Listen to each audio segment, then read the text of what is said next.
And we are a little bit late. We were having some technical difficulties, so thank you for those of you who are patient enough to wait for us to figure those out. Neither of us are tech gurus. So I was just chatting with Hunt a little bit. We have worked together collaboratively over the past. Well, first of all, let's let everybody know that we had a wonderful half-hour conversation. We did. It was We're great. now going live. So sorry you guys missed out on what happened earlier. But I learned a lot about Hunt and what he's been going through right now, and he learned a lot about what's been going on in the Midwest. And the purpose of today's collaboration is really to basically talk about dating, relationships, and what's going on in today's world in COVID-19. Obviously, I'm in Omaha, Nebraska, which is a lot different than New York City, and I wanted to chat with Hunt and just talk about what's going on with his clients and dating, relationships, marriages, and how the quarantine and isolation is affecting the people he works with as well as those who I work with, and just kind of compare and contrast and offer any advice and guidance that we're able to offer you guys.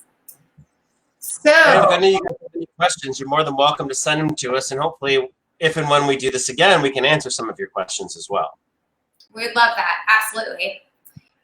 So I was just starting with, when I talked with Hunt before we realized that we were talking for 10, 15 minutes and we were not live, talking about his background, and he has been a dating relationship coach for the past 13 years. He's award-winning. I mean, this guy knows his stuff. He's worked with all different demographics, ages, men and women across the country, with a number of different relationship and dating questions, issues. And his job is really to get them ready to put their best foot forward before they come to me, where I match them and help them fall in love once they successfully have the tools they need. So Hunt, tell me, what is going on now with your clients? I mean, how has this pandemic changed what you're doing as far as your career in general and how you're guiding your clients? Well, first of all, great to be here. Thank you for having me. Wonderful to see you again. I cannot understate how much this is going to change the landscape of everything that we've ever known when it comes to relationships and dating, forever and for the rest of our life. What that is and how that's going to break down is still yet to be seen. So it is, obviously, while it's a scary, confusing time, it's going to be really interesting to see what we learn about human interaction and relationships and children and work and dating and everything through this. You and I were joking a little bit about what it means to have our kids and be married and have everyone at home at the same time during this time. While that has its own challenges, it makes it even more difficult sometimes for the single people that are out there, because like basically New York and New Jersey are on full lockdown, full quarantine. Like, you can leave your house, but not without a face mask, and you better be going somewhere important. The cops driving by and breaking up groups of like 3 or more people. It's, it's pretty intense. So one, we're not trying to break any of these rules, and two, we're trying to figure out how to work within them. So it's got to be tough for a single person right now. And I've been listening to some podcasts and stuff on men's loneliness. And while it's lonely for every single person, maybe right now as well too, traditionally females have had a lot larger support structure between friends and family to be able to get through tough times, where men not sort of built that way or encouraged to have that type of community. So, it's just so many different things affecting everything at once that it's really hard to look at one particular thing. Is what is happening right now. People are trying, like everyone, people are trying to figure it out day by day. People that were adamantly opposed to virtual dating a month ago are very excited to virtual date right now. Yeah, we're seeing that a lot too with our clients. I mean, when this all kind of hit, the ground rolling, we decided, we have a couple options, and one is to put all of our members on hold until this passes. And we got a lot of pushback with that because people are not meant to not be social. And no, it's they're not doing right now in isolation. So most of our clients were like, you know what? I'd rather do a video date than nothing and have that human interaction and see where it goes. And a lot of people are telling me, you know what? I'm building more of an emotional relationship with this person by chatting versus meeting and having that physical relationship. I love it. Yeah. It's just a meme or a post, basically like, poetry's coming back, bitches. Like, we gotta start wooing each other again.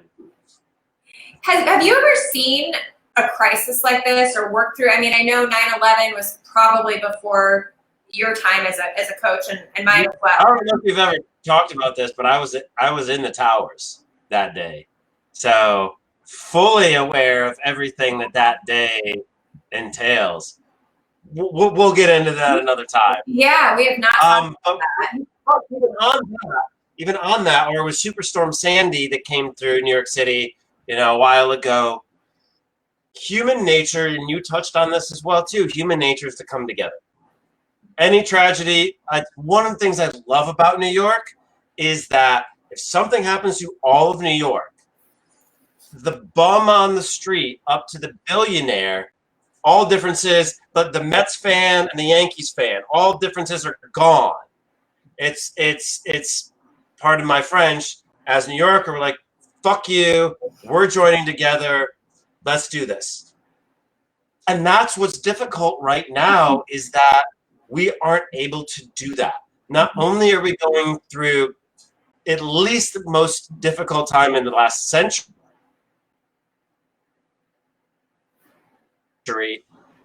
this goes just in the ways of we are so connected yet so disconnected right now at the same time. So that's really confusing our brains. But digital intimacy, no matter its joy and its ability, cannot recreate physical intimacy, physical connections. And so have I ever seen anything like it? As obviously no one has.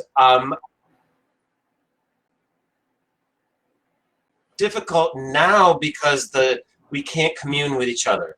We can't bond with each other. I mean, most intimacy, personal relationships, love, professional, whatever, comes from shared traumatic experiences a lot of times, whether that's high school or being pregnant at the same time or going through a national tragedy at the same time.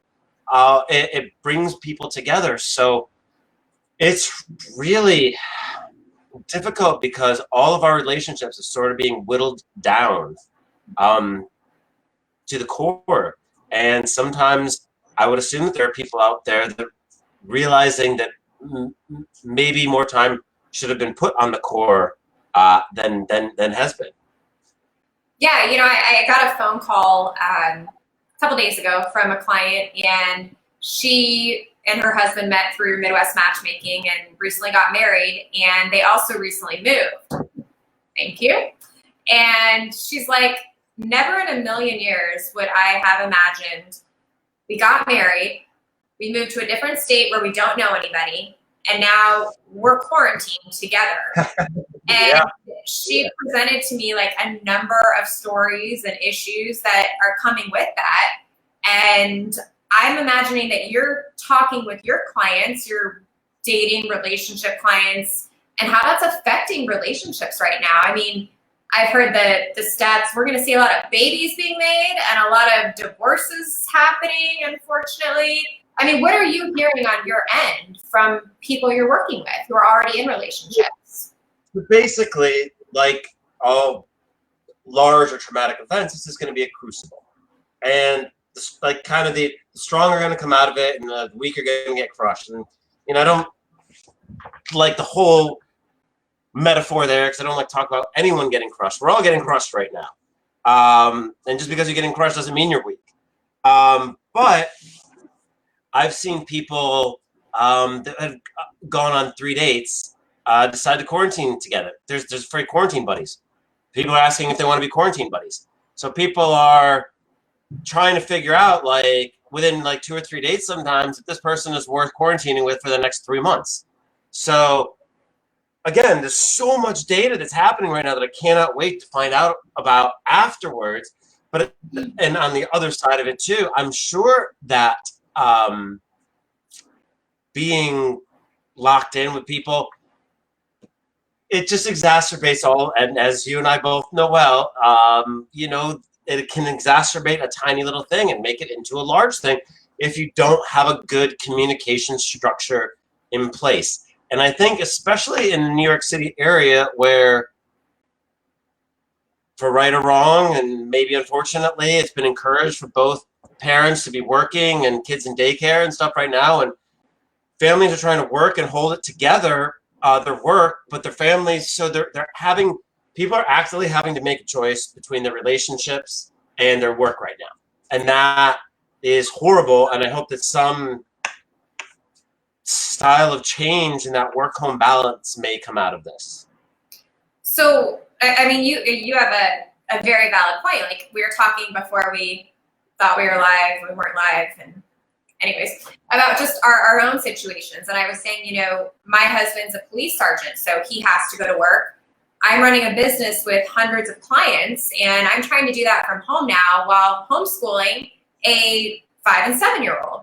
And it seems like, and that's like, I have a newborn that was born last month as well as a toddler. So just dealing with that in and of itself would be a full-time job. And then exactly, you add on the layers of work, keeping a house together under a quarantine, trying to make plans for the future.